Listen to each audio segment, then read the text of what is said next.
എന്റെ പൊന്നിനെ ജീവൻ സമാധാനം തരോ കുറെ നേരം എല്ലാവരും പോകുന്നുണ്ട്. എന്നാലും ഇവരെങ്ങനെ എന്നോട് തോന്നി.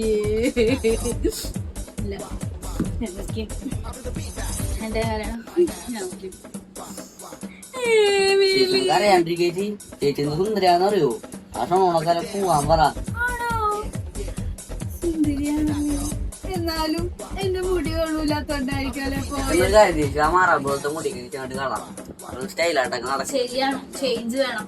ഞാൻ എന്റെ മുടിയെ സംഭവം ഞാൻ ചെയ്യാൻ വേണ്ടി എന്നിട്ട് ഞാൻ അവന്റെ മുന്നിൽ മിനിഷോ ഇറക്കും. മിനിഷോ എടാ അത് പട്ടിഷോ. ഞാൻ അവന്റെ മുന്നിൽ പട്ടിഷോ ഇറക്കും. നോക്കിക്കോ.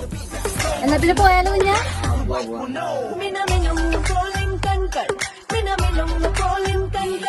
വെൺചന്ദ്രിക ചാർത്തിയ ചൊടികൾ